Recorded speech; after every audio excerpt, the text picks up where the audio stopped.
Good morning. Happy Saturday. This is Bill the Geek broadcasting live from Chapala, Mexico.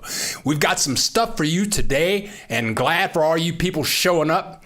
I'm looking at the camera over here and I look at the computer over here to see who's chatting. And welcome everyone. Welcome everyone. Here we go. Hola, Olga. Good morning, Olga and Joan Richards. We'll see you, John Griff. Happy you guys are back. Mikey, 49 from San Francisco. John Griff from New Jersey. And Eric Drews, good morning from Chelsea, Alabama. Alabama is hot and humid. Well, I tell you guys, I love Mexico. I got some shots here for you. Here we go. Today, it's about, right now it's about 66 degrees. There's no humidity. And this is lovely Lake Chapala, the biggest lake in Mexico. And I can walk to this lake here in about 10, 12 minutes. And there's those little boats. In the far upper left-hand corner, it's hard to see, but there's a little island up there. And you can take any of these little boats. They'll take you out to the island. You can drink a beer, eat some hot dogs, maybe some tacos. But this is the lake, and that's the edge of Chapala there, the drone shot. My drone has been in the shop. I miss my drone. My drone will be back in action Monday or Tuesday. I'm so happy. But Mexico this is the Malecon right next to the lake.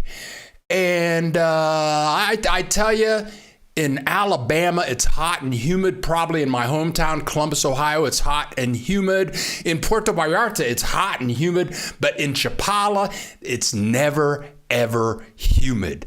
It's always dry, not too hot, cheap. I just love it all of the time. Michael. Hola, Michael from Toronto. Yahoo! Senor Mexico, 1968. Buenos dias, Bill. Ted here from Baltimore, Maryland, home of the best crab cakes in the world. Yes, my mother and father lived in Montgomery County, Montgomery Village, and my mother would buy crabs. We'd take them home and fix them all up, put on our bibs, and eat those things those were excellent. Darlene Spring, Buenos dias from Arkansas. Darlene, thanks for joining us this morning. Yeah, Eric, 66 degrees. I've got on my little jacket thingy on because I need it. Rush Shrewsbury, sounds like great weather. 74 today in southern West Virginia. That's a wonderful place with a wonderful temperature. We're going to cover some. We're going to talk about a little bit of COVID. We got vaccinated this week. That was an experience for people in other countries. It sounds like in the United States and in Canada, there's no problem getting a vaccination, but it's kind of a process here.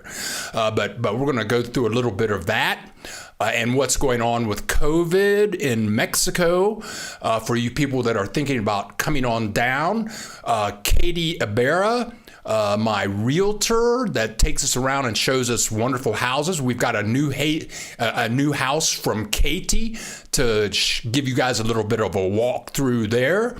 We're going to go into a restaurant, one of our little places to go and eat, and we don't spend too much money in there. Also, I'm going to give a shout out to Teresa de Anda. That's my wife. I want to give a shout out to her mother. Teresa's mom is 80 years old and she has some physical challenges. She goes into surgery Monday. She has a brain tumor and, she's trying her best just to be happy and get along. But Teresa's with her mother in Guadalajara, and she's joining us from Guadalajara. Good morning, mi amor. Hey, Becky Lagoria. Good morning. Joining from San Antonio, Texas. Hello, Tejas. Kathy from Spokane, Washington. Good morning, Bill and everyone. So welcome, everybody. Let's talk about the virus. Some new reports are coming out from the CDC in the United States saying that vaccinated people can spread the virus as easily as non-vaccinated people. So everybody's got to be careful. We wear our mask all the time. Let's see. Here we go. Okay. Now, this is our experience. This is our experience this week getting vaccinated. Nope, that's not the right one. Oh, come on. Where's the right one? Da-da-da-da-da-da. Oh, here we go. Here's the line, and sorry for the sideways shot. I was using my camera. I was using my cell phone, but we're in line with like a couple of thousand people, and it's kind of hard to see, but the lady walking towards us, that's Teresa, and there was a pregnant lady, so Teresa took the pregnant lady to the front of the line, and so the camera's going to shift here in a second. Oh, but look, what a place to wait in line. Look at all the mountains, the beautiful mountains and the trees. Here we go. So in front of us, there must be 400 people in front of us and another like 600 people behind us. And the way this works is they let in 50 people at a time. But check it out. What a terrible place to have to wait in line. It was almost like going to Magic Mountain or Kings Island or Disneyland, waiting on a ride for the roller coaster. That's about how long we had to wait. When we saw the big long line, we thought, let's leave, but the police said, well, the line actually goes very quickly because they let in 50 people at a time. And I'm thinking, well, how is this going to work? Good morning, Todd. Godspeed. Thank you very much, John, on Teresa's mom. So we waited in line. We waited out here for about 20 minutes, and then they let in 50 of us. And so we're in this big giant, we're at a university. This is the Technological Institute. And so all of these people, I think that side, those people had been vaccinated. They're waiting to leave. We are here on the right side of the room, waiting for our vaccinations. There's Teresa. We filled out our forms. You have to have 3 pieces of identification to get vaccinated. You have to have a CURP, which is like a Mexican Social Security number. And if you have a 1-year visa, a 2-year visa, a 3-year visa, or a permanent visa, you automatically have a CURP. I'm not sure what you have to do if you have a 180-day visa. Also you need a you need a bill from a major company like the phone company, the electric company, with your name and address on it. And finally, we needed some form of identification. In my case, I used my permanent Visa card. Teresa used her driver's license. And so then, now here come the doctors. Here come the doctors. They're going to come through and they're going to vaccinate 50 people in about 10 minutes. They had about 12 doctors. They come through, wash down your arm, swab you up, give you the shot, and then we have to wait about 30 minutes. I guess we wait 30 minutes just in case somebody passes out and dies from the vaccination itself. It was very organized, and it was surprising how fast it was. The whole process took us about 2.5 hours, though I have talked to some people when they first started vaccinating. Some people waited up to 12 hours. So we'll have to go through this process again in another week. Todd Pierce, good morning. Ingrid Koch, sending tons of love and light to your wife's mom and family from Jamaica. We got Jamaica in the house. I don't remember ever having Jamaica in the house. Here's Teresa getting her shot. Sorry, it's a sideways shot. She took the shot. She took the picture. She's doing a selfie, waiting for her vaccination. And you can see everybody's all masked up. Ingrid Koch sending tons of love from Jamaica. We love Jamaica. But here they go. They're going to swab her up, stick in the needle, and there you go. She's vaccinated. There you go. Teresa is now vaccinated. I'm waiting. I'm about 5 rows behind her. So we're here talking about moving to Mexico.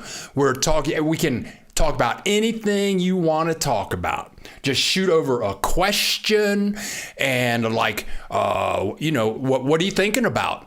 When are you going to move to Mexico? Where are you going to live in Mexico? I've been down here for 16 years. I love it. It's really cheap. After we got vaccinated, we went to this little restaurant. These are fish tacos. This fish is not from the lake. Never eat fish from the lake. This is mahi. And those cost, we both got 2. We got 2 fish tacos each. There's Teresa's chowing down. When you get fish tacos, they got all this stuff that you can put on them. Look at all the sauces, hot sauce, oils, all that kind of stuff. So one fish taco costs about 30 pesos, which is like $1.50. And I love this place because you can see the restaurant. You can see them cooking. Everything looks nice and clean. And this is one of our favorite places. So we had 4 fish tacos. We had a wonderful beverage. And look, this is at 12:30 in the afternoon. The place is almost filled with people. This is a Tuesday afternoon. There's Teresa chowing down on her fish tacos. This whole meal cost us. I couldn't eat anymore.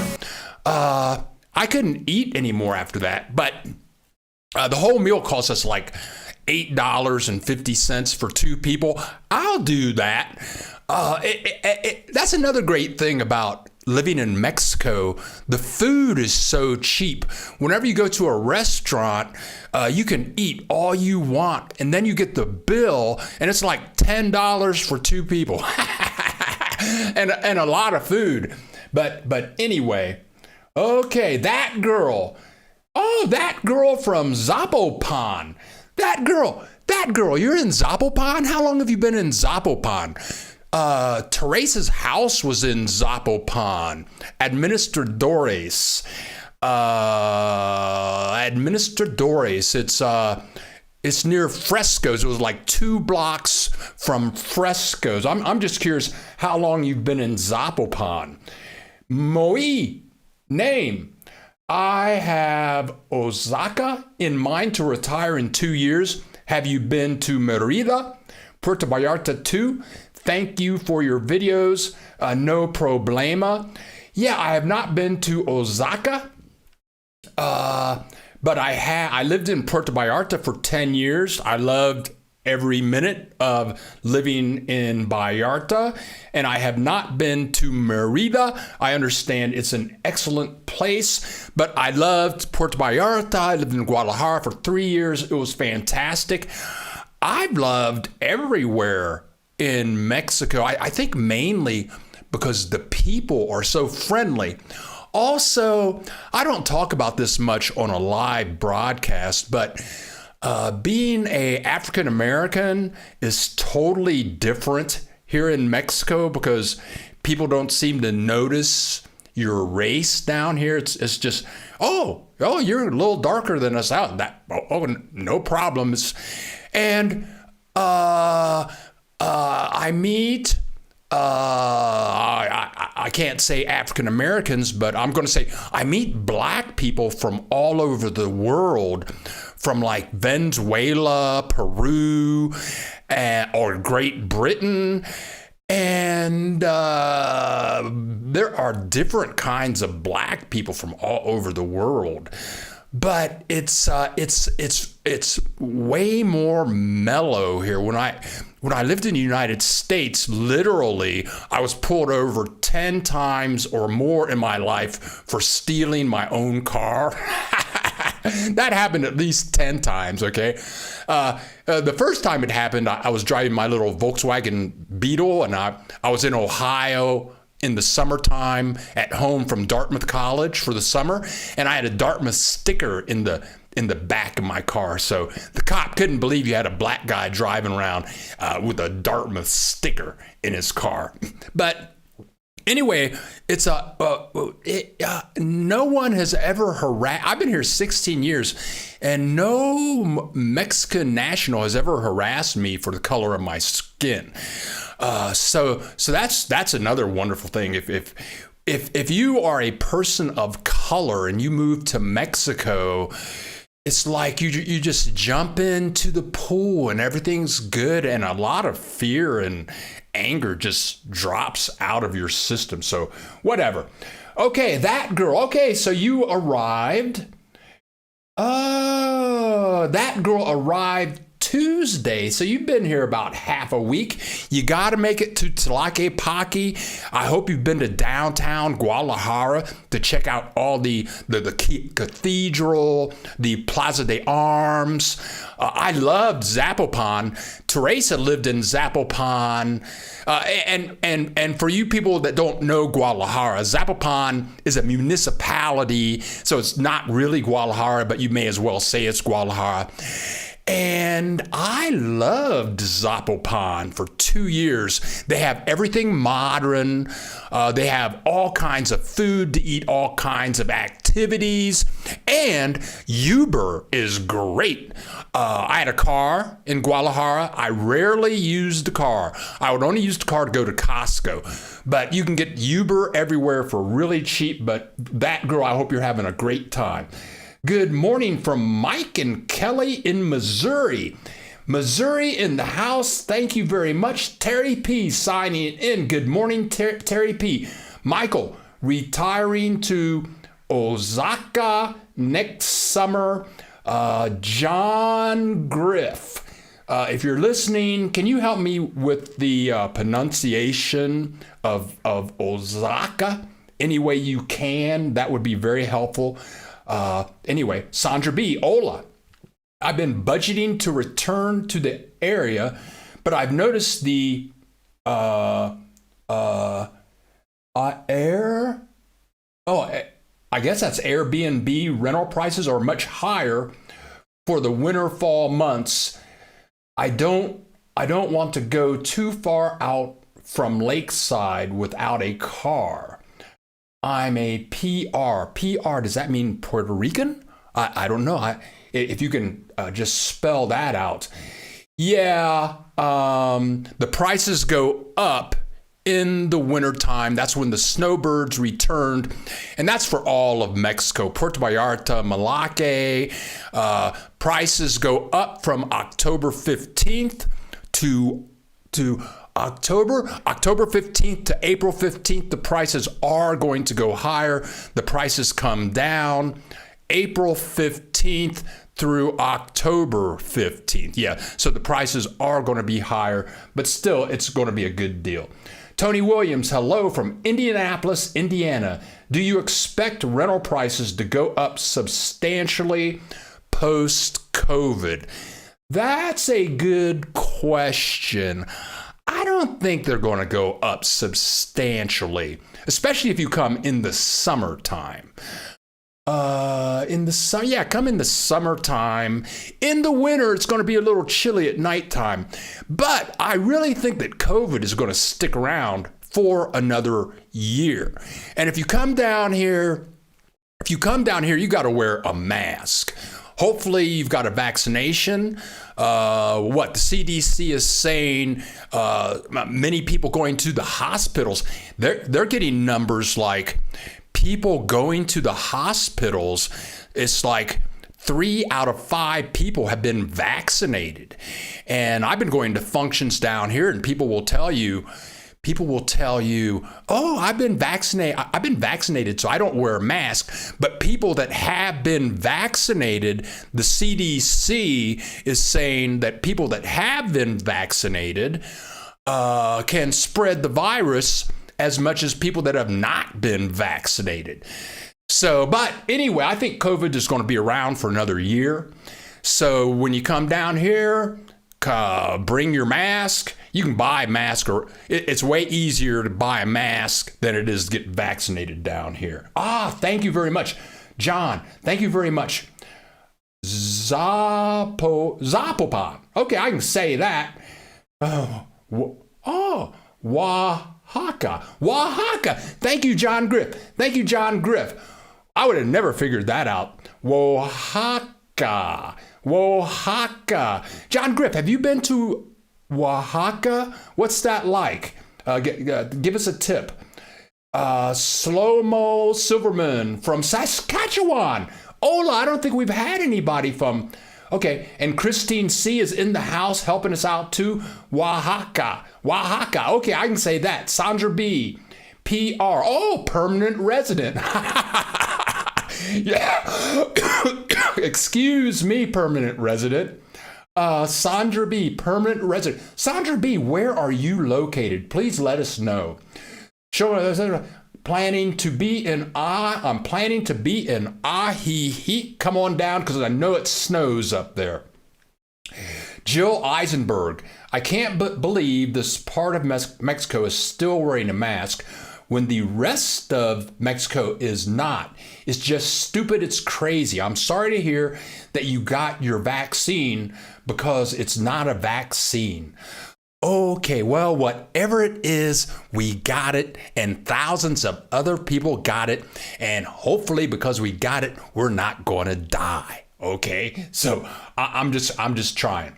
The Delta. So Jill continues. The Delta variant is a scam as well, and no one is going to get sick.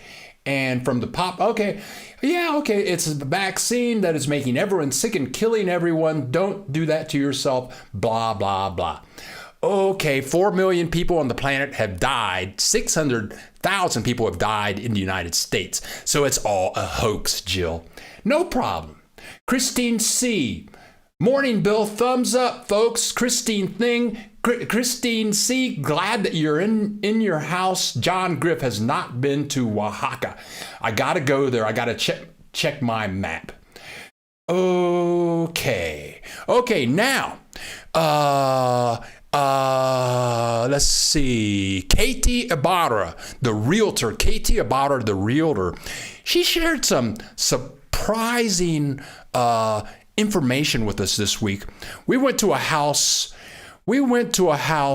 in Ahihi. And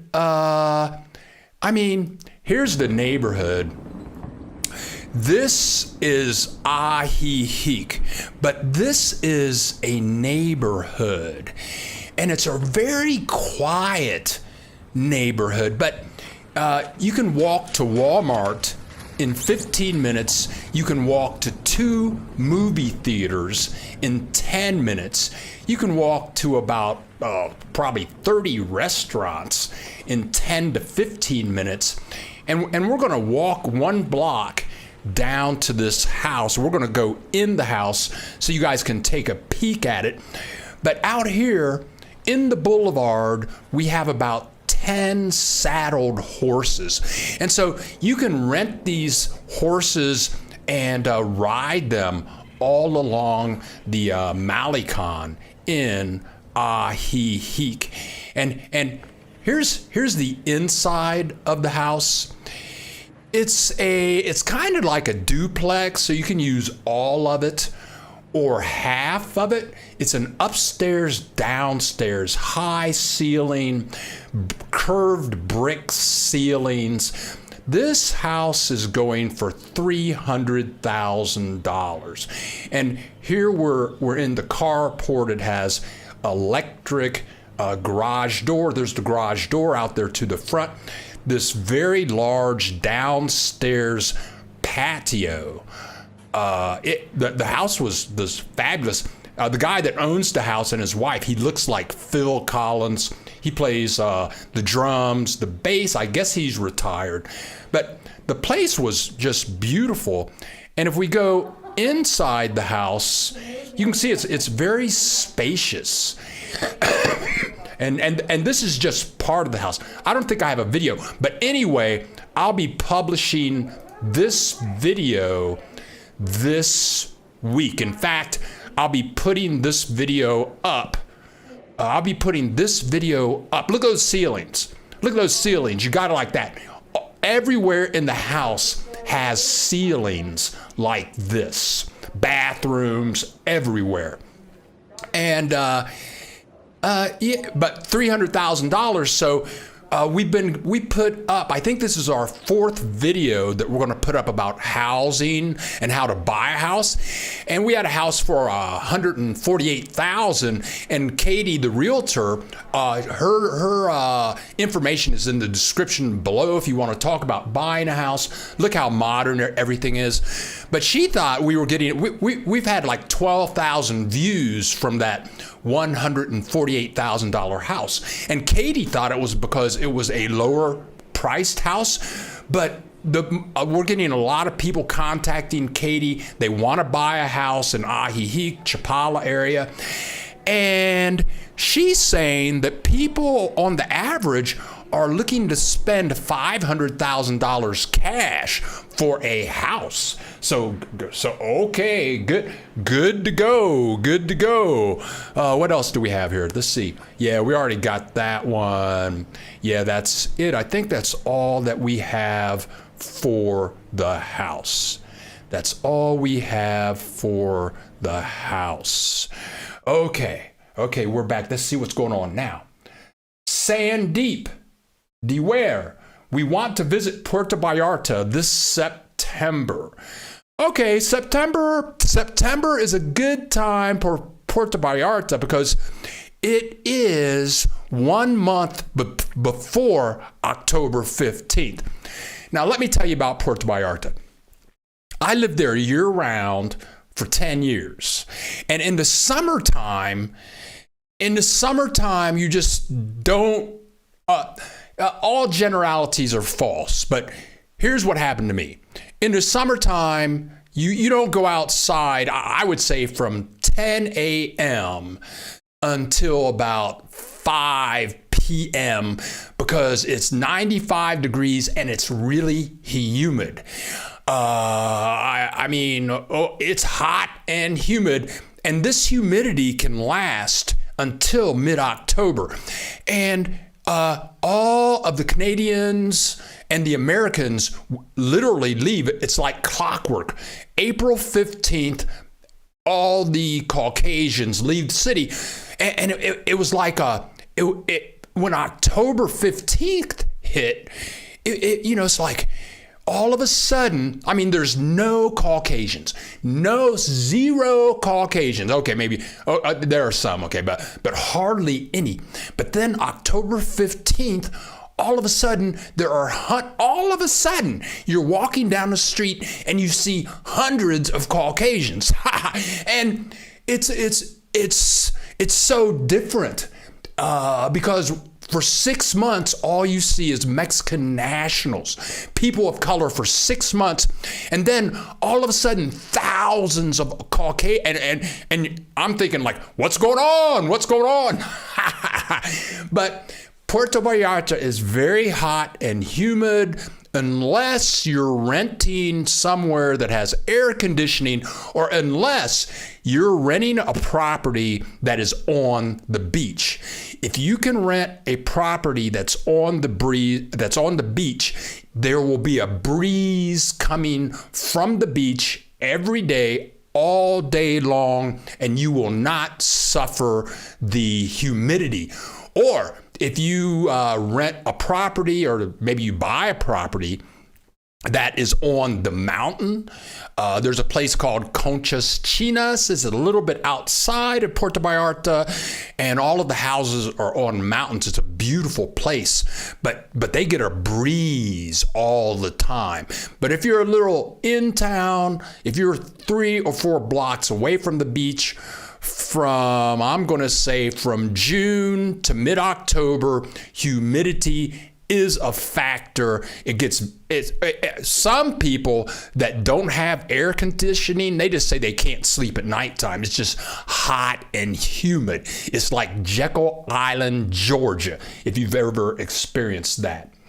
Okay, let's go back to the list here. Oh, yeah. Don't feed the troll. Thank you, John. Phil, good morning, Bill. I visited Ajijic, Guadalajara, and Puerto Vallarta last year. I loved them all, but think I will settle in Chapala area when I retire next year. Thanks for all the helpful info. I tell you what, Phil, Mexico is difficult because everywhere you mentioned, Puerto Vallarta, Guadalajara, Chapala, everywhere I go in Mexico, I get a feeling like, oh, I could live here. Oh, this is very nice. I could live here. Oh, this is very nice. I could live here. I mean, I have never been to a place in Mexico where I thought, I can't live here. There's a place outside of Puerto Vallarta. It's called Sayulita. It is 13 miles from downtown Puerto Vallarta. If you're going to visit Puerto Vallarta, Sayulita is a must. When I first visited there about 15 years ago, it was just a small beach town. They had dirt roads, and I took the bus there. You can take the bus there. You can go to Walmart in Puerto Vallarta, get a direct ride to Sayulita from Puerto Vallarta. That'll cost you, about $1 for the bus ride. The bus ride takes like a half an hour. And I got there, I got off the bus, and I walked around, and it's just shops and restaurants on the beach, artists, a lot of American Canadian artists there with art shops. And I thought to myself, I can live here. I'd like to live here. But the thing was, I walked around for 15 minutes and I'd seen everything in town. I'm thinking, well, I don't think I can live there. But in 16 years, the place has really grown. Now they have paved streets. They have a couple of Oxxos. They have one of the most beautiful Oxxos in Mexico there, right on the beach. And there's another little town that's like 2 miles away from Sayulita. And if somebody can help me remember the name of this town, it's fabulous. It's like Sayulita was like 15 years ago. Hardly any people at the beach. Also, Sayulita, you can go there and watch people surf. Or if you're a surfer, you'll see scores of people surfing in Sayulita. But I tell you, everywhere I go in Mexico is so refreshing. And we went to Puerto Vallarta in last December, and I fell in love with Puerto Vallarta again because it's so fabulous, especially with the Malecon and all the restaurants and all the places to eat. You can go out dancing, and you can dance every night in Puerto Vallarta till 6 o'clock in the morning.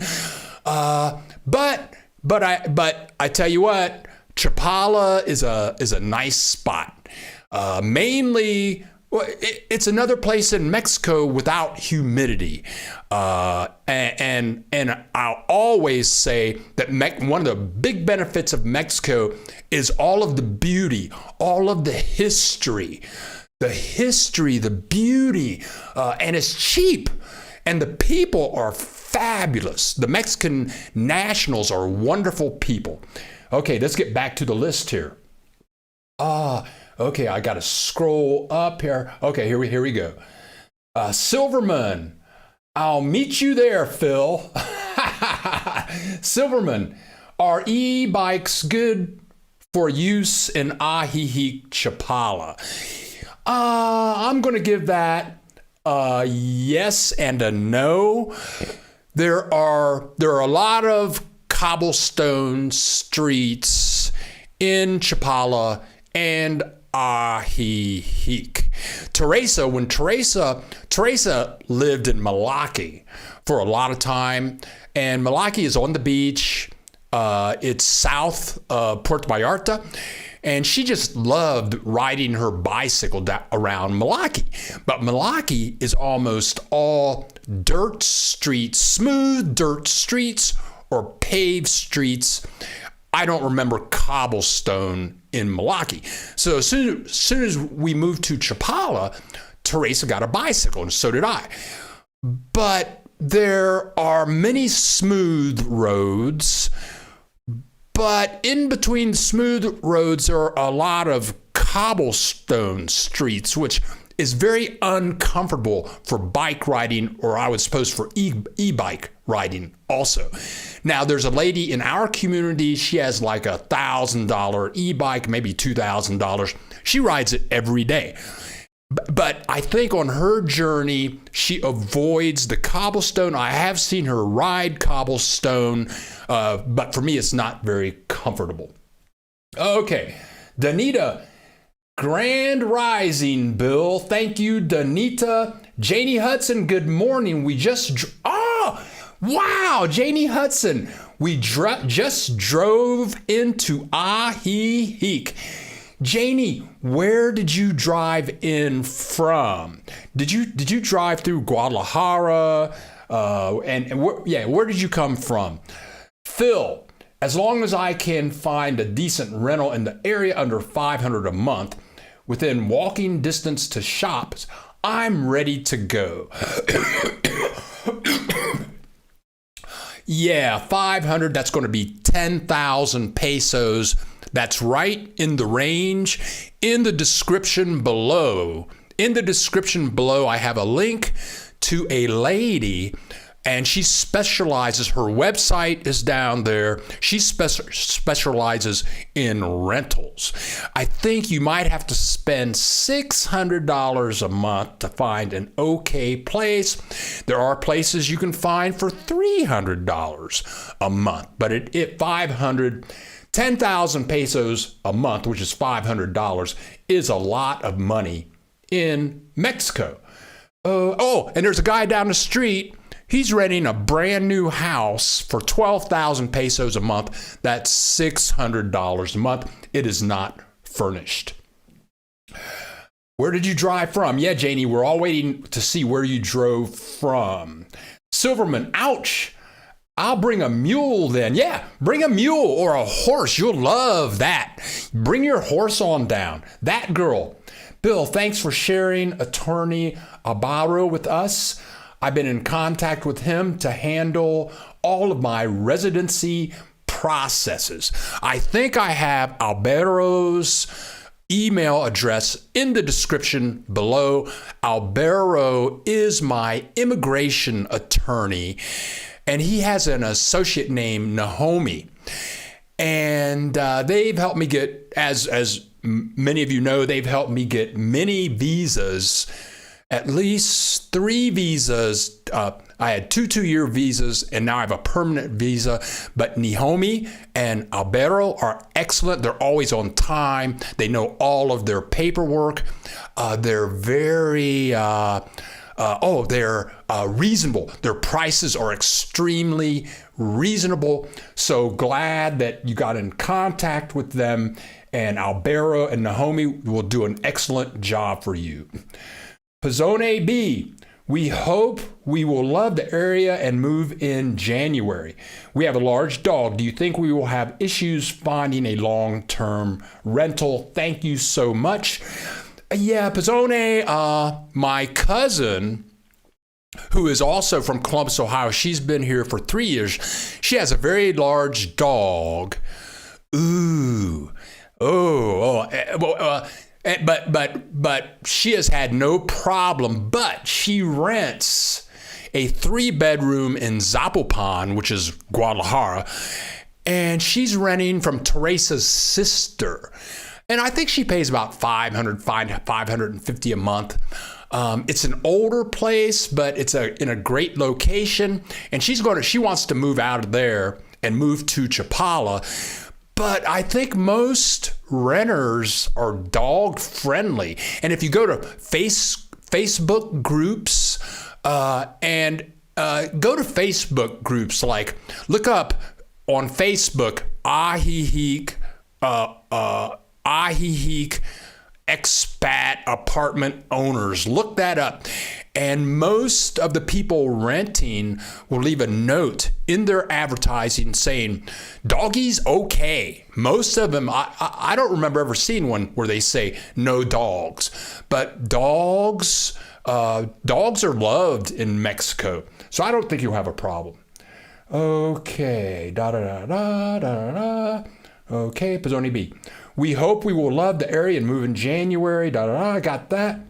Okay, the town is San Francisco in English.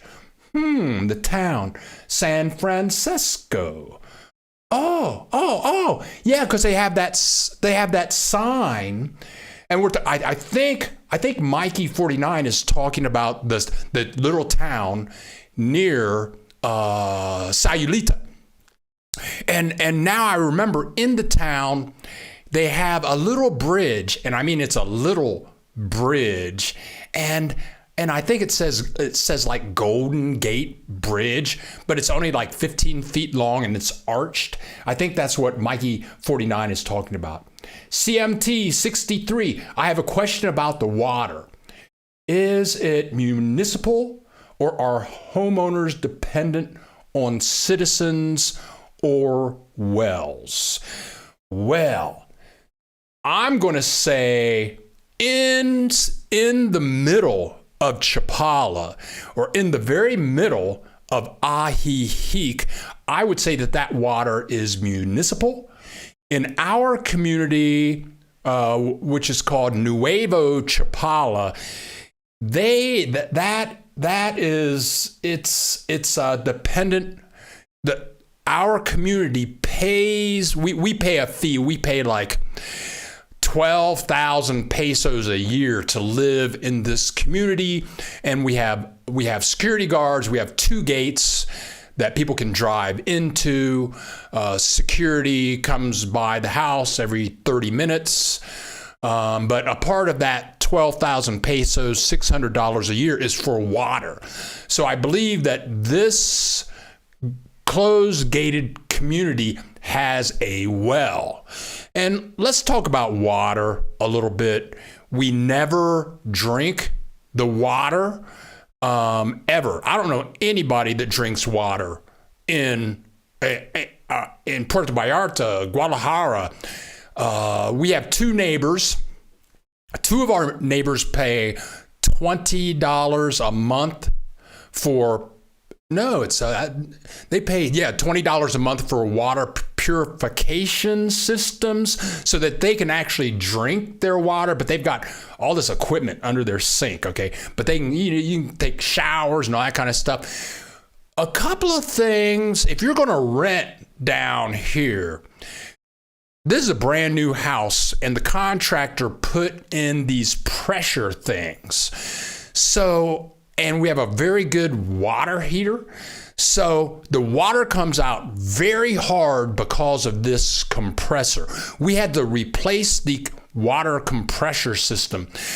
And that thing costs like 6,000 pesos, which is like $300. But if you rent a place, you may want to consider just buying one of these compressors, because water pressure in Mexico is not fabulous. And water temperature, I like to take a hot shower that's with really hot water, hard. When I was in Puerto Vallarta, the apartment was great, but the water would trickle out when you would take a shower, and the water was never really hot. So that just enough. Okay, now John Griff. Lo de Marcos is a beach town near Sayulita. Okay, I stayed there 40 years ago when it was a sleepy fishing village. Not at all touristy then. Is that what you're thinking of? I'm not sure. They're along the coast.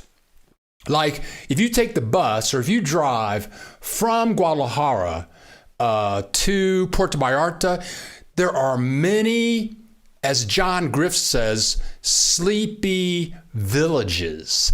And a lot of them are fabulous. One that immediately comes to mind is Bucerias. Bucerias is about halfway between Sayulita and Puerto Vallarta. And it doesn't look like much from the highway. It looks kind of ghetto-y. But if you get off the highway and go into the town, they have wonderful beach homes. And I bet the prices are a lot cheaper than Chapala, Ajijic, Guadalajara, or Puerto Vallarta. But these little sleepy beach towns, I bet they have good internet. They're going to be much cheaper.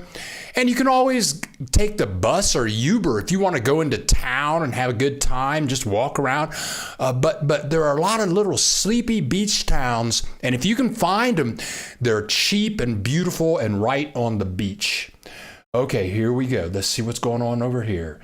Darlene, ship household goods or sell everything. Okay, Darlene, that is a super good point. So I would say sell everything. Come on down. Everywhere that I rented in Puerto Vallarta was fully furnished. And the first two places I lived in, I didn't know any better.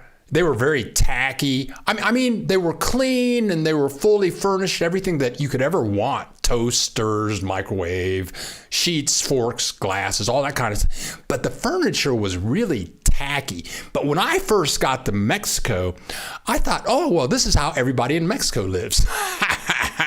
Because I was naive and underexposed. But then I met this person named Piper Sellers, and her and her husband, they were Americans, and they bought a house in Puerto Vallarta for $180,000. It was a brand new house. It came fully furnished. They bought the house. It was fully furnished. It came with a beautiful kitchen, leather couches, 2 or 3 big screen televisions, and it was like you were living in upgrade San Francisco. And that's when it hit me. Oh, Mexicans live really good. They have really modern stuff. So back to Darlene, I would say sell all your stuff. Come down here, get a furnished apartment, and just, live around, see. And anything that you can't find in a store like Costco or Walmart, you can order stuff from Amazon. Almost everything in this room. I've got my Canon camera. I've got this microphone. I've got lighting over here and over here. I've got hard drives around, sound equipment. Almost all of that came from Amazon. It's surprising. Amazon comes through. So, Darlene, sell all your stuff. Come on down. You'll find new stuff down here. Okay, you're welcome, Pazone CMT 63. So if you live in a gated area, water is always available. Okay. Yeah, water. I'm in a gated community. It's called Nuevo Chapala. Water is always available, but each house comes with this thing. It's Teresa knows better than I. Teresa, her father was an engineer, and he taught her all about housing, electricity, and plumbing. So I don't know anything. So if something goes wrong with the house, I have to ask Teresa what's going on. Okay, but we have this big thing in front of the house, underground. It's some incredible. It's plastic. I think she calls it a bomba, and all the houses have this. So like last week, the chief of this community, we pay him to run everything, to keep security going. We got video cameras, all that kind of thing. He notifies everybody, oh, there's a leak in the system. We're going to have to turn the water off for like 24 to 48 hours. Well, everybody has one of these bombas. So it'll take you about a week to run out of water, because if the main supply cuts off, then it accesses your bomba.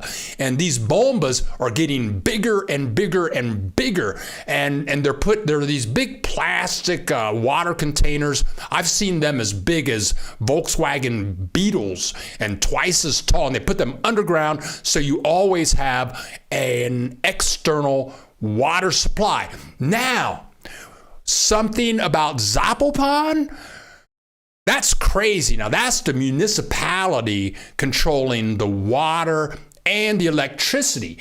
And sometimes, and we were in Guadalajara, and all of a sudden the water will go out, okay? And they don't give you a notice. Like if you're in a city in the United States, the water company will say, okay, they'll have the mail service or the water people come by, leave a little note on your door. Okay, on August the 2nd, we're going to turn off the water, and it's going to be off for 24 hours or for 3 days. Okay, so you know what's going on. Same maybe with electricity. Maybe that might happen with your electricity. In Guadalajara, they would just shut the water off, and it might be off for a week or 2 weeks with no notice. No water for a week or 2 weeks. This is Guadalajara. And you would have to ask the neighbors, what's going on? What's going on? And then some neighbor knows a neighbor, and that neighbor knows somebody who works for the water company, and they get the scoop. So whatever. Okay, now reverse osmosis. Okay. Can I use my kitchen appliances there? Yes, you can use, and I think you're referring to the electricity connection.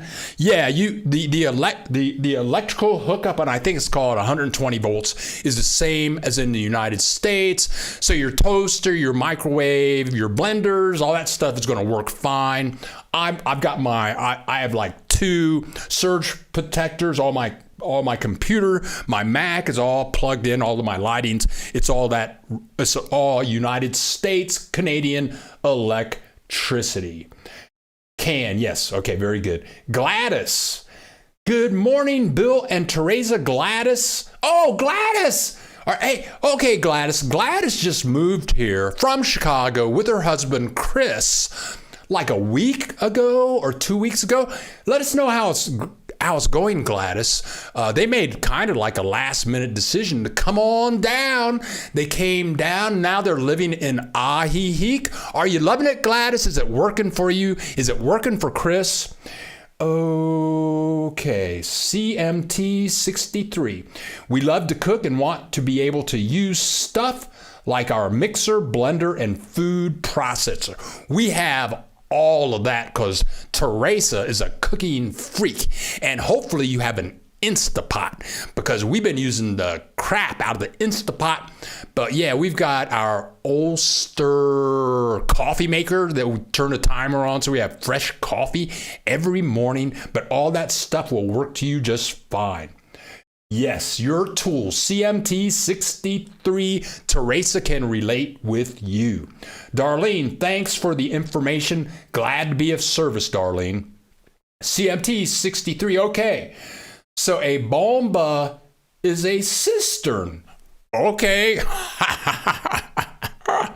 I've only heard the term cistern one time, and that's when I was doing research for the history of Guadalajara in downtown in the plaza. They had a cistern, and this was back like 500 years ago, but yes, a cistern. Okay, okay, here we go. I believe power is 120 volt. I believe that is correct. Jack Webb. Hola, Jack Webb. Oh, hey, Jack, tell us about the virus up there. You deal with that a lot. Teresa's son-in-law is a doctor in Puerto Vallarta, and he says that all of his business is virus. 100% is virus. And most of his clients are Mexican nationals. And he does, I think I have his link in the description below. He has a practice called, it's down, it's in the description. Doctors at Home, I think. He comes to your house, but he's working like 12-hour shifts in Puerto Vallarta. He says all of the hospitals are full in Puerto Vallarta, and it's all virus. He says people aren't dying like they were, but people are getting very ill in Puerto Vallarta. He says the same is true in Guadalajara, and he has reason to believe that all of the hospitals are full in Ajijic and Chapala. I haven't checked it out. I can't verify that. Okay, here we go. Joe Griff. Water availability can be dependent on electric service. Water is pumped from a bomba, from a cistern to a rooftop tank. Now, John Griff. That's very interesting. John, and you see his name as Joe Griff. And I think he went to medical school in Guadalajara, though he lives in New Jersey now. And these little tanks, you're going to see these little tanks, but they're not really little. They vary in size, but they must have 100 gallons, 500 gallons, and everybody has one on the roof. So he's saying that the cistern, the bomba, the water gets pumped out of there. It goes into this tank on the roof, and that's done with electricity. And this is something super unique about Mexico, because everywhere you go, if you look on top of houses specifically, you're going to see these tanks, and they're not the prettiest thing. Most of them are black and plastic these days. In the older days, they were metal or concrete, but now they're going plastic, and you're going to see one on top of every house, which is totally unique to. I've traveled through Europe, parts of the Middle East. I don't remember seeing these things in the United States. I never saw them because in the United States they have underground water systems. So everybody, and the same with gas. They here in Mexico, you have to buy gas. Okay, what do you use gas for? Not for your car, but I'm talking about for our dryer. You know, you have your washer, you have your dryer. Our dryer, the heat comes from gas. We have a gas stove. Very few people in Mexico have electric stoves. Electric stoves are hard to find. So where do you get this gas? Well, we have a thing. Oh, it's in the front, it's under the front yard. And it's about 3 feet wide. It's about 2 feet tall. It's a gas tank. And we have to check it to see how much gas is in there. And then when we need gas, we have to call these guys. They have a gas truck. And it's this big truck filled with propane gas. And these guys come out and they stick this giant tube into our cylinder and they fill it up. And now the prices are going up for that. That's like, last time it was like 1,200 pesos. Oh, that's like $60. So we spend about $60 a month on gas. There's another way to do the gas thing. Some people, when we lived in Guadalajara at Teresa's house, her gas cylinders were not below ground like ours is here. This is a new house. She would call the gas people and they would come out and replace her gas cylinders, which were like these long tubes. They're about 8 inches wide and they're about 5 foot tall. So that's a different gas truck. These guys come with the tube. They bring the tube in, disconnect your old tube, put in this replacement tube. Teresa had 2 tubes. Maybe we'll get them both replaced. So if you come to Mexico, you're going to spend money on gas. Also for your hot water. You're going to have a hot water heater, and gas is going to heat your water. So for your dryer, for your gas stove, for hot water, all of that is going to be propane dependent. And you're going to pay for that like $60 a month. And that will take care of it. Okay, let's see. What else is happening here? Oh, what was going on? Oh, okay. Thank you, John Griff. Thank you. Greetings from Ucalpa, California. Welcome, Ray Thanks for joining us, Ray Sanchez. Thanks for joining us.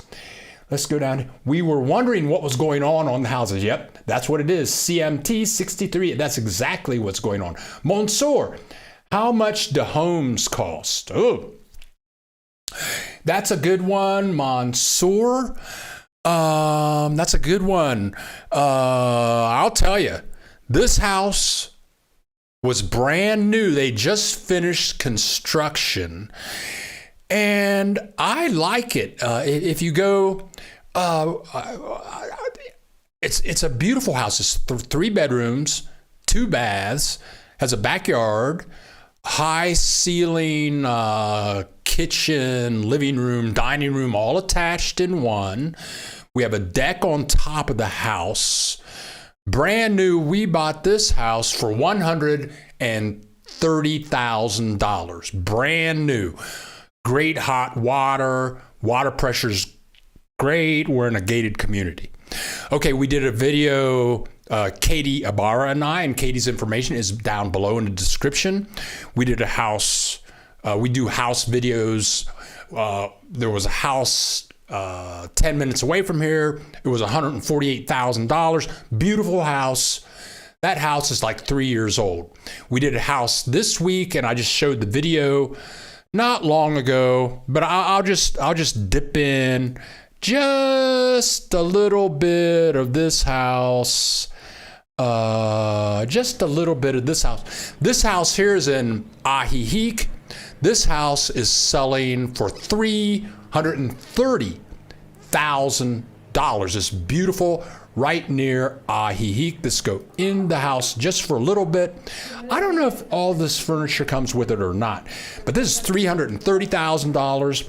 If Gladys is still with us, Gladys and I met at a Domino's party. That house was in the middle of Ajijic, and that was an $800,000 house. So a good price is going to be about $150,000. And you can, if you want to spend $500,000, $800,000, you can do that too. So, you get a big bang for your buck if you shop around. Claudia, hello, Bill. Love the content of your channel. Thank you very much, Claudia. And let me get back. Going up like crazy. My ER hospitals full in my area are all full. People aren't too dying like the past. Okay, Jack, that's what's going on here. Oh, okay. Jack does emergency services. And Jack, I got 2 videos coming up this week. Oh, we have 2 videos we will make this week and this and the next week. One is about medical directives, and we're going to talk about healthcare here. Jack has been on me to talk about healthcare down here. But Jack is saying the same thing that the CDC is saying. He's saying the same thing that Teresa's son-in-law in Puerto Vallarta. Full. People aren't dying, but they're going to the hospital, and the hospitals are full. It's like the vaccines are not stopping the virus. They're slowing down the spread. You can get the vaccine, you may still get the virus, but you're not going to die. So Jack Webb's saying, everybody, please get your vaccines. Katrina the Maker, do you know anything about the city of Querétaro? No, Katrina, I know nothing about that. I've never heard of it. Okay, I'm sorry. Mansour, my hospital is also filling up. ER provider, Delta, highly infectious. Mansour Ahmad, thank you so much. I mean, it really sounds like this vaccine thing. I mean, I got my mask right here on the desk. I even upgraded. Teresa got better masks now. This is the old mask. We got new mask. I don't have it here, but yeah, mask up. Everybody mask up. Okay, John Griff.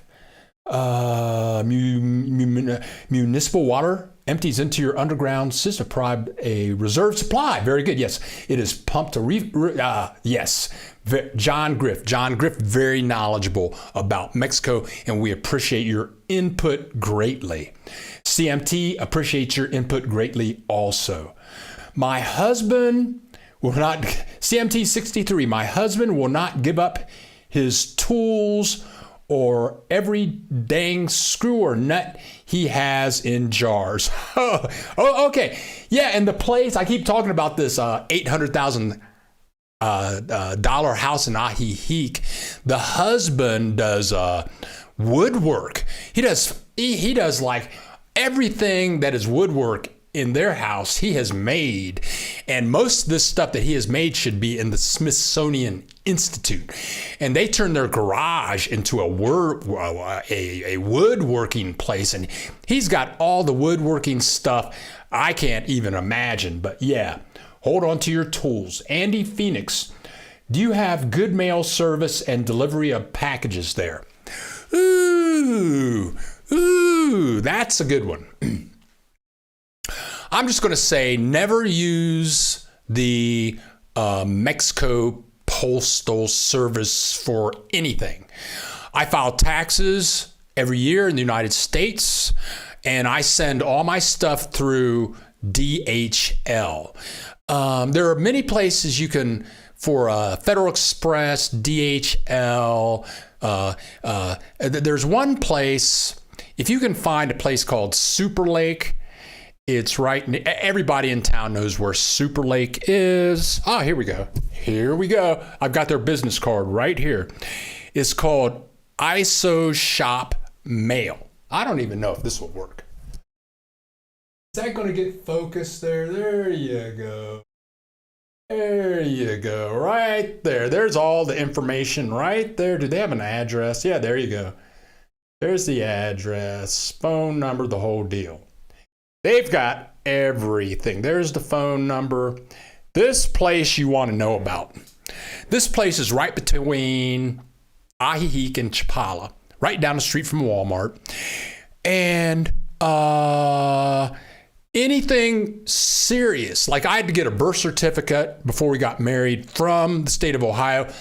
DHL, you can track it. You know it's going to get there. At the business card I just showed you, they also use the United States Postal Service, where it's like 10 days guaranteed. When I overnight my taxes, that costs me like 1,500 pesos, which is $60, but I can track it, and I know that the IRS got my stuff. With the United States Postal Service, it's a 10-day service, but then it only costs like $3. Never use. Oh, when I got my that check that they gave to all Americans. I forget what they called it, but everybody got one for like $1,200. They mailed that to me on May 1st last year, and I got that check in January. The following January, that's like 7-8 months it took for me because they sent it through the Mexican Postal Service. So never use Mexican Postal Service for anything. Teresa's 60 years old. She says she has never used the Mexican Postal Service for anything. Okay, there you go. Now, I don't. Okay.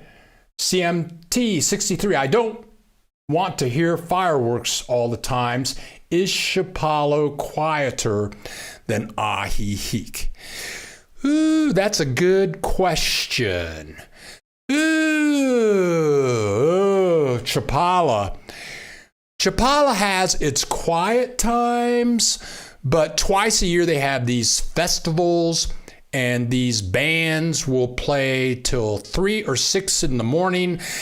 And they play from the park, which is like a mile away from here. But their music is so loud, you hear it all night.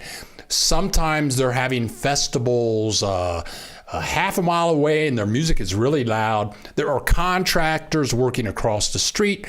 They play their music really loud all day. We have to call security every day. Loud music is a problem all over Mexico. So if you're having a quiet moment in Mexico, all is good.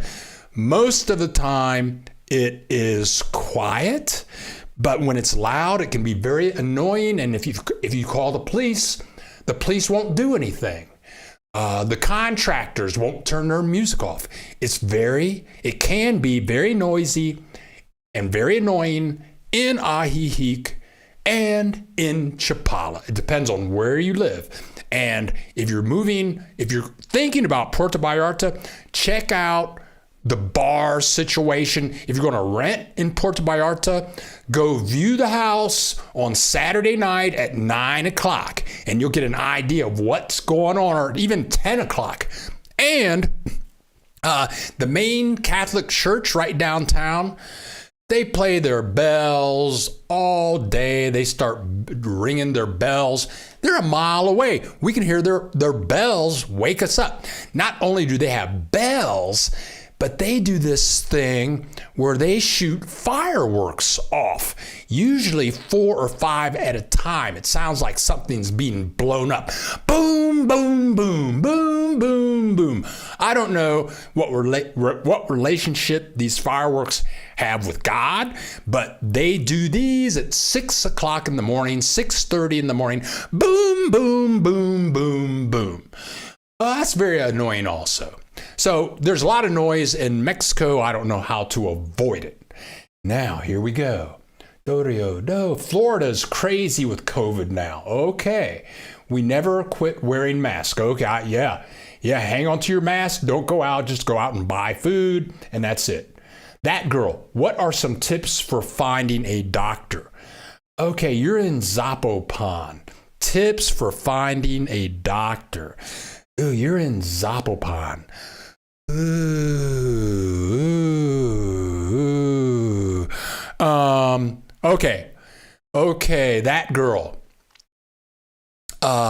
Email me directly.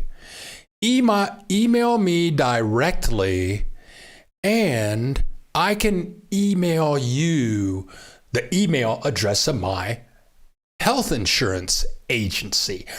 Her name is Veronica, She is Teresa's sister-in-law. She sells us health insurance, and she would know all of the popular hospitals in Guadalajara, how to connect you with a physician. If If you were in the Chapala, Ajijic area, I would have you contact the Lake Chapala Society. But you're an hour away from here, so email me directly, that girl. My email address is in the description below. Veronica only speaks Spanish. So when you email her, what you want to do is go to Google Translate, and you want to type in your question in English, have it translated into Spanish, and send her the Spanish. And then when she responds to you, take that Spanish and translate it back to English. But she should help you initiate your quest. And she's been selling health insurance for years and years and years. Okay, now here we go. Claudia, Bill, what is your opinion about safety for a single lady living in Chapala? Well, there are many single women living in Chapala, and just the thing is, just use common sense. Don't go out late at night unless you're with like a couple of people, maybe 3 or 4 people. But there's nothing to do late at night in Chapala. in Vallarta, you can be out in Guadalajara, in Vallarta, you can be out all night. When I moved to Vallarta, it was amazing. When I was new to Vallarta, it was amazing because I would see these little old ladies, they're like 80 years old, walking down the street at like 3 o'clock in the morning, or little kids, well dressed, like walking down the street at 2 o'clock in the morning by themselves. It appeared to be a very safe environment. But things do happen. People get robbed here. Very popular now is people getting robbed in broad daylight in the Walmart shopping area. I mean, 2 o'clock in the morning, 2 o'clock in the afternoon, people are getting robbed at Walmart, broad daylight, and they're usually elderly people, and they've got their wallet in their hand and walking really slow, People take their money, but how safe is it down here? This is I'm going to say it's one of the safest places in the world to live. But my philosophy is just always watch what's going on, and don't have like 1,000 pesos in your hand. Don't wear your diamond rings and your gold chains, because my cousin was with one of her photography friends in downtown Guadalajara at 2 o'clock in the afternoon in front of the cathedral at 2 o'clock in the afternoon, and she had on her grandmother's beautiful gold chain. And at 2 o'clock in the afternoon, right in front of the church with hundreds of people around, 3 guys threw her to the ground, pulled off her gold chain, and they ran into the Catholic Church. So, I've never been robbed. But how safe is it down here? Well, it's as safe as my hometown of Columbus, Ohio. You never know. Always watch your back, and don't wear a lot of, expensive jewelry and diamonds on your fingers. Just watch your back everywhere you go. Crime is everywhere.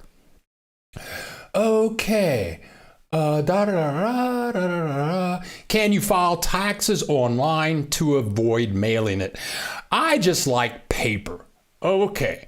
I can file online, but if I have paper and if I have DHL tracking and somebody for the IRS signed their name for my stuff, all of that makes a paper trail. I've got paper. DHL has paper. I just like that system better. Jack Webb, you speak of playing dominoes. My mother passed away last month. God bless her, Jack. She was the youngest of 7. All the siblings, all of their years, would play dominoes almost daily, and it was a blood battle. Good for them. Good for them. They play this form of dominoes down here. Gladys, who was in the house a few minutes ago, that's where we met at a Domino's party. There was like 120 people, and they have this Domino's game down here. It's called Mexican Train. I'd never heard of it until a year ago. But Domino's, it's kind of fun. You know, it's a game. It's fun. CMT, Jack Webb. That is great about your mom. That's a great remembrance. Our dog hates fireworks. Okay. We're used to hearing music because we live near the restaurants in our town, but fireworks noise is horrible here in Florida. The water seems to carry the noise. Yes, it sucks. My life howls. Hey, Bill, we just got back from Ajijic last week. We loved the weather, but the fireworks were nightly. We'll definitely move down in a few years. I didn't know that. Now, they have fireworks every night in Puerto Vallarta also. You see fireworks every night. And if you live on a mountain, it's kind of neat because every night you can see fireworks from about 5 locations around the bay. And then they have a ship that goes out in the ocean. It's a restaurant ship. It looks like a pirate ship. And they reenact some Spanish War, something like the fireworks coming off of there. Okay, it can be pretty, but it can be annoying. Boromex 58. Hey, Bill, just checking in again. Always looking forward to saying hi. Thank you very much. Church, yes, Christine C. Church fireworks, and they're very annoying. The churches, the churches in Mexico can be very annoying. There's another church that's like a half a mile away, and and they're not a Catholic church. When they started restricting churches from having a lot of people and people wearing masks, well, this church, they got a PA system, and they would broadcast across. The service would last like an hour and a half. It was just this big loudspeaker with somebody talking, blah, blah, blah, hour and a half. And you could hear it for like a half mile, but whatever. Yaha always wanted to win at cards. She's definitely not letting our kids win at cards. Okay. That girl, the same thing was happening in the U.S. regarding the seniors and Walmart. It's ridiculous how some knuckleheads behave. It's truly and everywhere annoyance. We just have to use practical common sense. I always watch my back. And I remember one time telling someone, because my sister lived in New York City for 10 years, so I'd visited the city many, many times. And everybody knows you go to New York, you can get robbed real easy. Okay. But I learned in New York City, I learned to watch my back. And when I moved to Vallarta, I just thought to myself, I'm just going to pretend I'm in New York City. And so I'm always looking around. I never really have that much money with me. I never flash money. If I'm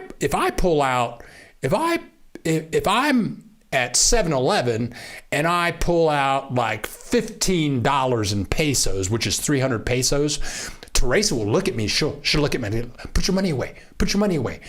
Don't show your money. Don't show any signs of wealth. I think that somebody asked me. I had a video on it, and the houses in Mexico. Somebody noticed all the houses have bars on their windows. On top of their houses, they have fences, and the fences have spikes. And somebody asked me, why do they have all bars on the windows and all that kind of stuff? So, because people will rob you. People will break in your windows. They will climb your walls. And you can never know how a house looks like by looking at the outside of the house, because people like to have crappy looking houses because on the outside, because then people think it's a crappy house. But you can look at what looks like a crappy door, crappy walls, a crappy garage. You go in the house and it's a mansion.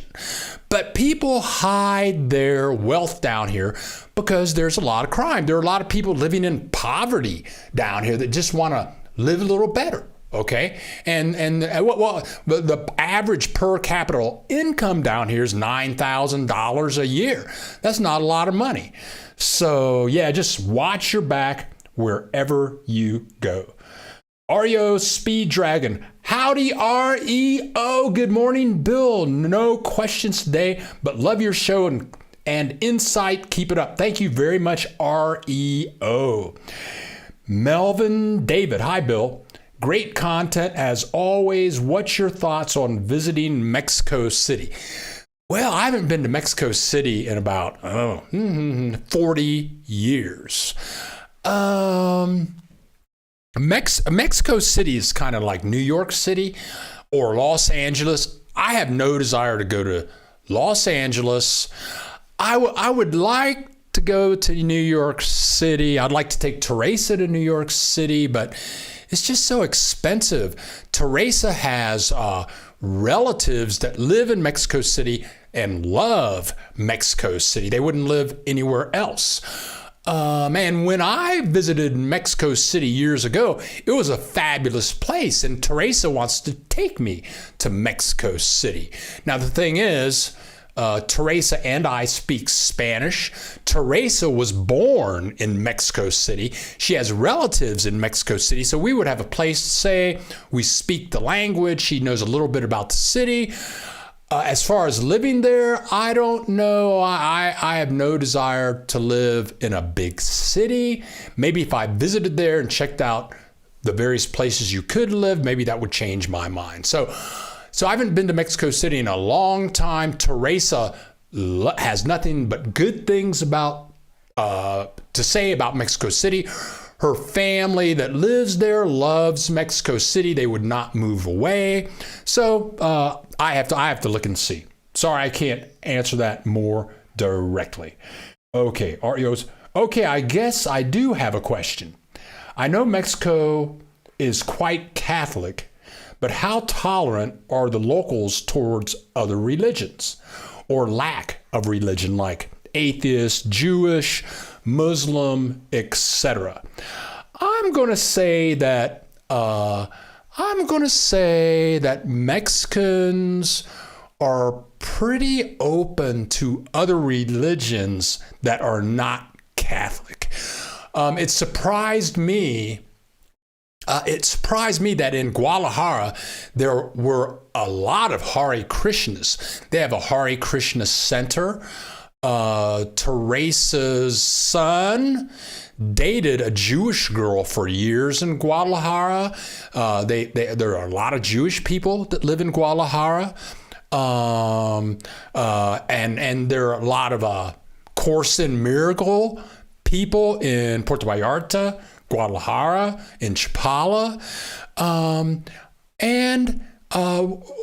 We hang out. We do a lot of cookouts with our neighbors and their families. And I've never heard anybody talk about another religion badly. And there are a lot of non-practicing Catholics in Mexico. Like, I would say that Teresa's family, they pretty much, I mean, that's 1,000 people. They pretty much don't practice Catholicism. I mean, certain events, like somebody dies, they might do that thing in a Catholic church. Teresa's Catholic. She would never tell anybody she's Catholic.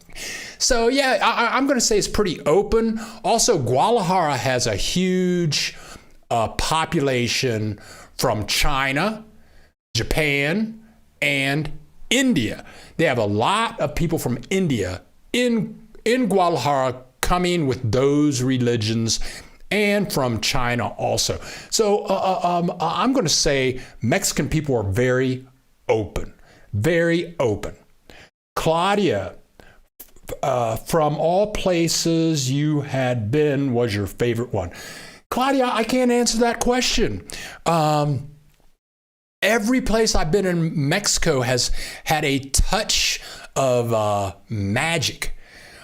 And come on down. And the good thing, if you can get down here, and even if you stay a month and go to different places, and I'm telling you, if you're on the bus, or if you can rent a car and drive places, or if you drive here from the United States, you're going to see some beautiful sights. Mexico is a magical place. Everywhere you go in Mexico, it's going to be magical, wonderful. You're going to see beautiful things. I remember when I went to Europe. Oh, this is like 15 years ago, I guess, maybe 16 years ago. And it was fascinating. You'd be driving through Germany, Italy, and all of a sudden you see a castle in the middle of nowhere. Oh, look, there's a castle. Let's go visit. Let's go look inside the castle, right? Let's go look at this 2,000-year-old castle. It's like that in Mexico. You're going to see stuff that will be astonishing. And a lot of the stuff in Mexico is prehistoric, before the Romans were around. So come down, look around, and drive around a lot. Okay, now here we go. Christine Prace. I know I'm saying that long. Melvin David. Cafe con leche. Vloggers are in Mexico City right now. They put out vlogs every Thursday. They will be there for a few weeks. Check them out and ask them. Very good. And thank you very much, Christine. Thank you for helping us out. CMT 63, do the gated communities have different size lots? Yes. In this gated community, there are small lots, and then there are giant lots. I mean, you can get a lot of any size that you want. There are maybe 3 houses that are like super mansions. We walk by their house at nighttime. We can see their big screen television. It looks like it's like a 30-foot big screen television. I mean, it's ridiculous. And they have a wonderful backyard with a swimming pool. It's like they live in Beverly Hills. I mean, and then there are the little small lots with no yard. It's just a house, a little teeny tiny front yard, probably 2 or 3 bedrooms. So yeah, they have all type, whatever money you have in your pocket, you can spend it in this gated community and get whatever you want. Christine, good morning, Bill. Enjoy your weekend with Teresa. Thanks for sharing your time with us. Christine, it's always a pleasure. Always a pleasure. We're getting ready to sign off, folks. Eric Drews, what prompted your move from PV to Chapala? Well, Eric, I was in PV for 10 years. Then I met Teresa. And then that romance started going. So I moved to Guadalajara to live with Teresa. And then Teresa, she decided that she wanted to live in Chapala. And, I was like, okay, whatever. I'm just visiting Mexico. I'm traveling around. It'll be another experience. And that's how I ended up in Chapala. Puerto Vallarta was I researched Vallarta, then I moved to Vallarta. I moved to Guadalajara totally by accident, only because I met Teresa de Anda. And Chapala was Teresa's idea. And if I hadn't met Teresa, I would still be in Puerto Vallarta, and I wouldn't know anything about all these other places that she has introduced me to. And that's the beauty of knowing Mexican nationals. I wouldn't know all kinds of things if I didn't know Teresa. And I wouldn't speak Spanish as well if I didn't know Teresa. But I'm telling you, if you can get into the culture, learn some Spanish, meet some families, you want to meet some Mexican national families, because all these families know other families, and all kinds of wonderful magic can happen to you. CMT 63, if we want to keep our car, can we have it brought down? We have an older Jeep and my husband can work on it himself, or should we just sell it and buy a car there? Well, I'm saying, I don't know. Cars can be difficult down here because if you can't, to my understanding, if you get a permanent visa, I don't think you can keep your car. That's stupid. If you have a 1-year visa, 2-year visa, 3-year visa, you can keep your car. Once you get permanent, I think you have to sell your car. It gets complicated. From my experience, I would say sell your car, come down here and buy a car. If you have an older Jeep, sell that and buy something down here. Buy another Jeep down here. The price will be good. You can get it. You can get the plates for it. The plate situation down here is weird. All Mexican government is weird. It's all weird. So if you buy a car down here, it's going to have you're going to have Mexican plates. They're easy to renew. It's no hassle. But you come down here with American plates and the wrong kind of visa, and then you have to give up your car. It's a pain in the butt. Sell your car, buy down here. Okay, Joan Richards is back in the house, back from the bank. I hope the bank treated you well. Joan Richards, okay, I know I miss a lot, but that's okay. I will catch up next week. Very good. Welcome. Glad for joining us briefly, Joan Richards. Great information today. Thank you. You're welcome, CMT, Jack Webb. And that is why I want to live amongst locals versus expats, the culture. Yeah, man, I love every day down here. Of course, I have stuff to do. I know that I have friends in the United States from high school. They don't want to do anything. I have one of my best friends from high school. He'll tell you he's never read a book. He doesn't want to do anything. He just wants to watch TV. And I have another friend. She's 55 and she lives in the house she was born in. I mean, okay. In Columbus, Ohio, she lives in the house she was born in. She's lived there for 55 years. I mean, I have stuff to do.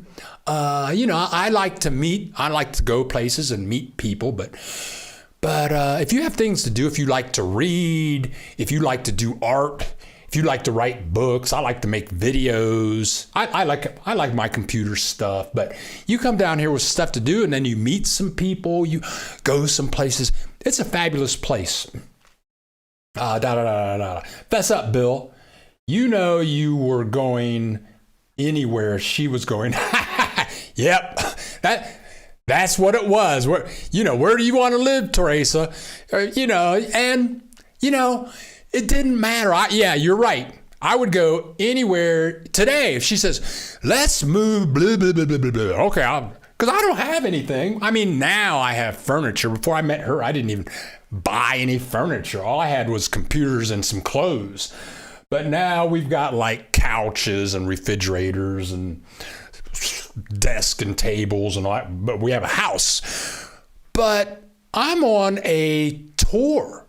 I've been on tour for 16 years. I'm on tour. I'm on tour in Mexico. And people say, well, don't you want to live in like Europe or Asia or something? I'm kind of spoiled now. I'm 65. I don't want to learn any more languages. I'm happy understanding Spanish. I'm touring this culture. And I think I'm going to spend the rest of my life touring Mexico. So wherever Teresa wants to go, Christine, you're right. That's the way it is. Kathy. Hi, Kathy. How prevalent are scorpions and how dangerous are they? Thank you for answering my silly questions. In the last 2 weeks, we've killed 4 scorpions. I just sprayed for scorpions last night. We've never been bitten by a scorpion, but Google scorpions, like how deadly are scorpions. And the last that I remember reading, there are like 1,500 species of scorpions, and only about 2 or 3% of them are poisonous enough to kill you. One of our neighbors down the street, he was bitten by a scorpion. He didn't go to the hospital. He didn't feel good for about 2 weeks. Then he was totally okay. I'm going to tell you, the virus is international and dangerous, and people die and they get sick. But before the virus, what was really peaking in Mexico was, oh, come on now, dengue. I mean, half of Teresa's family had dengue. People all over Mexico were getting dengue, and that's just from mosquitoes, and that makes you really sick, sometimes for 2 weeks to a month. But I would say dengue from mosquito is more prevalent than being bitten by a scorpion. Okie dokie. So informed. Thank you, Heather. So informative. Thank you. I don't know you did. Yeah, Heather, we do live chats. And if you get a chance, click the like button. And if you're not a subscriber, click the subscribe button. We have more to come. We get busy every Saturday. We're going to put up this week. We're going to put up another house video. You guys have seen the house a couple of times. This week, we're putting up a video about medical directives and how to protect yourself should you end up in Walmart unconscious. How do you get to the right hospital, the right doctor? How do people know who to contact? That video comes out this week from the perspective of a Mexican national attorney. Shortly after that, in the next week, we'll talk about doctors in Mexico, how to make sure you get to the hospital that you want, and what they can do. Oh, also, we'll do the medical directive video, but then we're going to do a video about the Red Cross in Mexico, which is kind of an amazing story. Tracy, hey Tracy, coming September. Help! Oh, we'll just keep on coming back every Saturday, and we start at 10 a.m. Chicago time every Saturday. Come on back. Just be here at 10 o'clock and ask all the questions you want. Jack Webb, I do have to tell you that I actually learned Spanish because I went to a private boarding school where everyone else was from Mexico. Very good. That's weird. You went to a boarding school where everyone else was from Mexico. Yeah, I tell you, language is so magical because I remember studying Spanish when I was in 7th grade. And it just didn't seem real that you had these different languages and different words, and you could talk with your teacher or maybe to a couple of students. But then when I came to Mexico and you actually said something in Spanish to a Mexican national, and they understood what you were saying. I mean, it's all voodoo. It's all made up vibrations and sounds. But once it starts working for you, it's a very wonderful and magical thing. Silverman, very good. He has a synagogue. That's good to know. And I know they have. Heather, is Chicago EST? No, Chicago is Central Time. Central Time. And Central Time. So we're down here in Guadalajara is Central Time. Puerto Vallarta is Central Time. Let's see. Houston is Central Time. I think San Antonio is Central Time. Okay. Russ Shrewsbury, looking forward to the medical videos. 55 now, planning to retire in 3 years. You got Chapala on my radar. So informative, working on Spanish now, laughing out loud. Yeah, work on your Spanish. My cousin lives in Guadalajara, Tulsi. She's lived there for 3 years, and she lives by herself. And she's been trying to learn Spanish, but I don't think she's been that aggressive about it. And she feels kind of, kind of left out because she's not meeting people. She's an artist, and she's an internationally known artist. And she's like Michelangelo. She's fabulous. She can do computer art. She can do oils, watercolors, charcoal. She does all that. So she spends a lot of time just doing art. She doesn't have cable TV. Walks the dog, does art. But she called me this week and she says, I'm thinking about moving to Ajijic. And I said, yeah, really? What's up? And I worry about her. I just don't want her to be lonely. So, and she's like 68. And she says, well, I'm not picking up on my Spanish. And if you don't work on learning some Spanish, and if you're living in Guadalajara, that's not like Ajijic. I mean, you can for sure live in Ajijic and not speak. You don't even have to think about speaking Spanish. You can just speak English to Americans and Canadians forever and ever and ever. But there are a lot of artists in Ajijic, so my cousin is looking for an apartment in Chapala, Ajijic, just so she can go places like the Lake Chapala Society, and she can meet other artists and speak English. She's single. Maybe she can meet a man. She didn't say that, but she wants to meet some girlfriends that are artist types, and maybe she can teach art classes, but it'll bring her back into communication with people. But if you don't speak Spanish, learning some Spanish, learning to be semi-fluent, because you're always going to be learning. Okay, Christine C. Wow, excited about upcoming content. Also, my drone has been in the shop. So my drone will be empowered either Monday or Tuesday of this week. I'm so excited to be able to put my drone back up in the air. I think we answered that. I'll be praying for Teresa's mom specifically and for all her family. Olga, thank you very much. For those of you that have had parents that were ill, you all know, I know I was in Vallarta when my father started going downhill. So I moved to Washington, D.C. from Puerto Vallarta and lived with him in his last 4 months of life. And that's the hardest thing I ever did in my entire life. So thank you, Olga, very much. Claudia, you should do some videos. Things are jumping around here.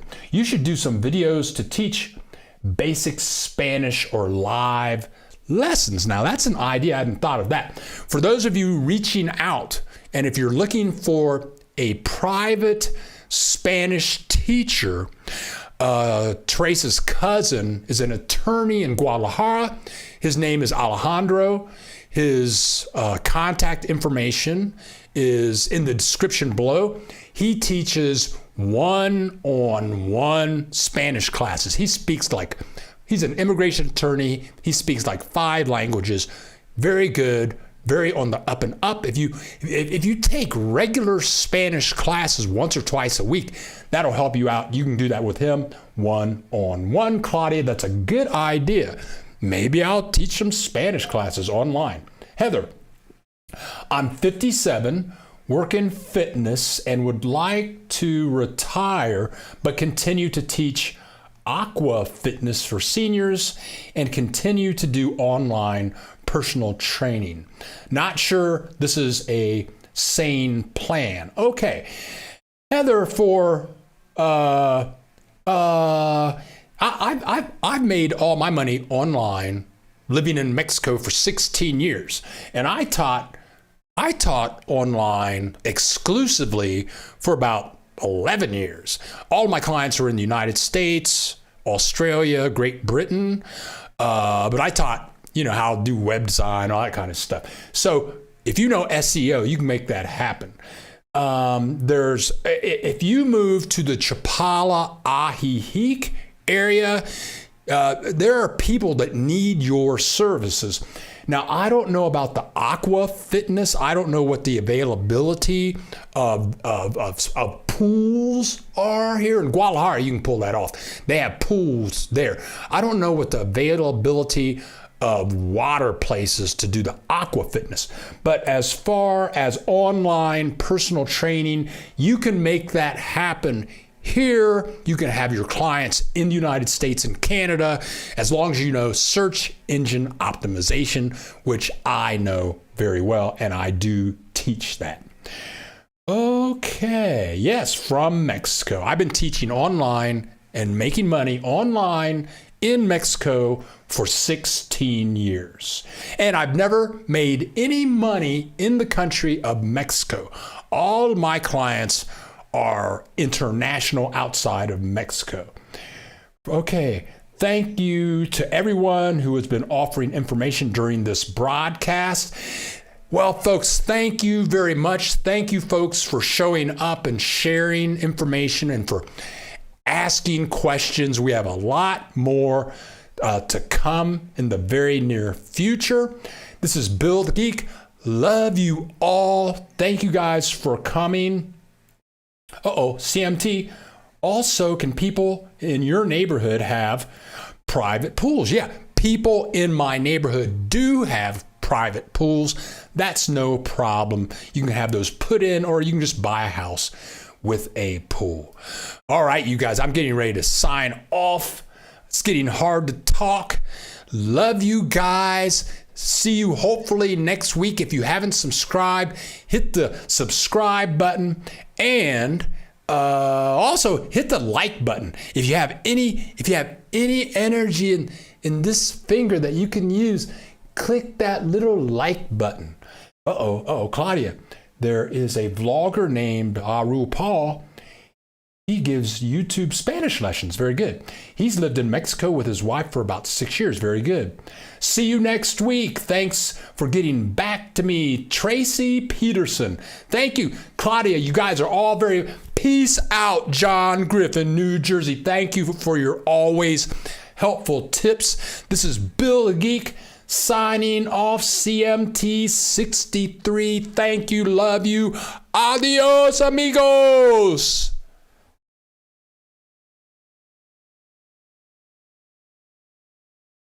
Ah.